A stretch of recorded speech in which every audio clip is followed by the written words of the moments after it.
Welcome to শেষের কবিতা সুন্দরবন। আপনি দেখছেন শেষের কবিতা সুন্দরবন ইউটিউব চ্যানেল। আর ইউটিউব চ্যানেলের শেষের কবিতার পরিবার থেকে আপনাকে সুস্বাগতম জানিয়ে আজকে শুরু করছি ন্যাশনাল এডুকেশন পলিসির BA minor second semester political science 2024 question paper. অর্থাৎ 2024 সালে ওয়েস্ট বেঙ্গল স্টেট ইউনিভার্সিটির যে প্রশ্নপত্র পড়ে গেছে সেটি আজকে আমরা আলোচনা করে দেব। তাই এর জন্য তোমাদের মান নির্ধারিত আছে 50। আর এখানে তোমাদের লিখতে হবে দুটি টিকা, যার মান পাস করে 10, আর 4টি বড় প্রশ্ন 40 নম্বর। এছাড়াও তোমাদের কলেজের ইন্টারনাল পরীক্ষার জন্য আছে 50 নম্বর। এই হচ্ছে তোমাদের 100। তো আমরা আসি যে তোমাদের এই পরীক্ষার জন্য নির্ধারিত সময় 2 ঘন্টা।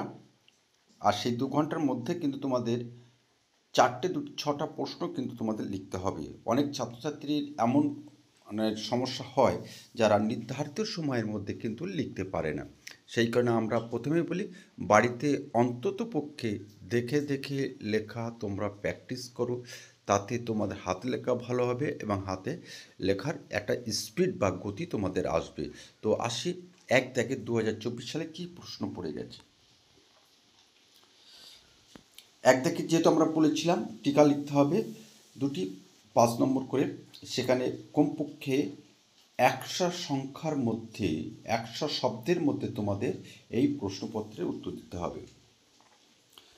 এখানে এতে প্রশ্ন আছে, কোন কোন পদ্ধতি অনুযায়ী ভারতের নাগরিকত্ব প্রাপ্তি সম্ভব, যে প্রশ্নটি এখন বহু আলোচিত।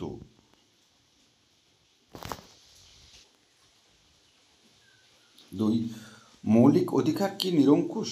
তোমার উত্তরে সপক্ষে যুক্তি দাও।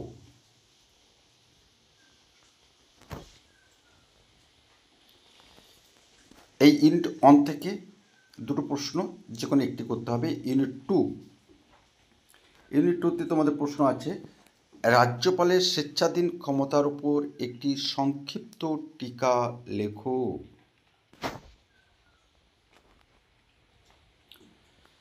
ভারতীয় সুপ্রিম কোর্টের মূল এলাকার একটি রূপরেখা দাও। এবছর কিন্তু তোমাদের সুপ্রিম কোর্টের গঠন ও কার্যাবলী খুবই গুরুত্বপূর্ণ প্রশ্ন। ইউনিট 2, এখানে তোমাদের 4টি প্রশ্নের উত্তর দিতে হবে, যা শব্দের সংখ্যা বেঁধে দেওয়া হয়েছে 350। দুটি ইউনিট থেকে দুটি করে প্রশ্ন তোমাদের লিখতে হবে। ইউনিট 1, ভারতীয় সংবিধানের প্রস্তাবনার তাৎপর্য বিশ্লেষণ করো। 2F, ভারতীয় সংবিধানে বর্ণিত স্বাধীনতার অধিকারটি মূল্যায়ন করো। মৌলিক অধিকার ও রাষ্ট্রের নির্দেশমূলক নীতির মধ্যে পার্থক্যগুলি চিহ্নিত করো। কেন্দ্র ও রাজ্যগুলির মধ্যে আইন প্রণয়ন সংক্রান্ত ক্ষমতার বন্টনের একটি সংক্ষিপ্ত আলোচনা করো। এখানে এই 4টি প্রশ্ন দেওয়া আছে, 4টির মধ্যে যে কোনো দুটো প্রশ্ন তোমাদের লিখতে হবে।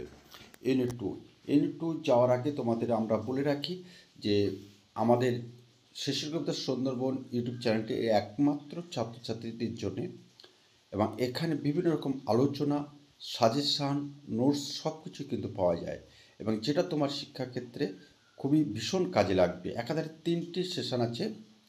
সেকশান রবীন্দ্র মুক্ত বিদ্যালয় উচ্চ মাধ্যমিক সেকশান আছে আমাদের বিএ মেজর এবং মাইনর। এছাড়া আছে আমাদের এমএ, বিএ রেগুলার এবং বিএ ডিস্ট্যান্সের কিন্তু আমাদের এখানে পড়ার সুবিধা আছে, পাঠদান নেওয়ার সুবিধা আছে। আর তোমরা যদি মনে করো কেউ মাধ্যমিক, উচ্চ মাধ্যমিক, বিএ একদম সরকারি মাধ্যমে পাস করবে নিশ্চিতভাবে, কোনো রকমভাবে ফেক জায়গায় না গিয়ে, তাহলে অবশ্যই তোমরা শেষের কবিতা সুন্দরবন ইউটিউব চ্যানেলের সঙ্গে তোমরা যোগাযোগ করতে পারো। ইউনিট 2, ভারতের রাষ্ট্রপতির ক্ষমতা ও কার্যাবলী আলোচনা করো। লোকসভার গঠন ও কার্যাবলী আলোচনা করো।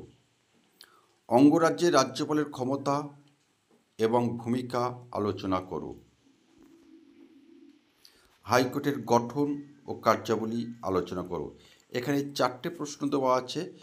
এই 4টি প্রশ্নের মধ্যে তোমাদের যে কোনো 2টি প্রশ্নের উত্তর দিতে হবে।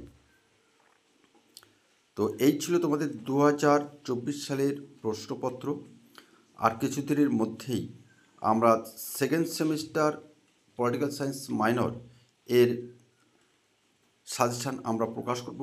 গতবারে যেমন আমাদের 100% কাজে লেগেছিল, এবারও সেই কাজে লাগবে আশা করি। আর আমরা বলে দেবো ছাত্রছাত্রীরা কীভাবে অপেক্ষা করে থাকে আমাদের সাজেশানের জন্যে, সেটা আমরা এই স্ক্রিনে তোমাদেরকে আমরা দেখিয়ে দিচ্ছি।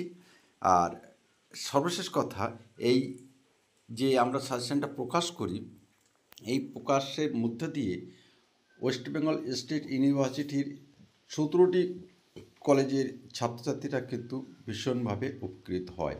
আর এই নিরিখে তোমাদেরকে আমরা বলে রাখি, অবশ্যই আমাদের চ্যানেলের পাশে থেকো এবং চ্যানেলটি যদি তোমার মনের মতো হয় তাহলে অবশ্যই ভিডিওগুলো তোমার বন্ধুদের সহযোগিতা করো, কারণ তোমার একটি শেয়ার তোমার বন্ধুদের কিন্তু অনেক অনেক করতে পারে, অনেক অনেক উপকার করতে পারে।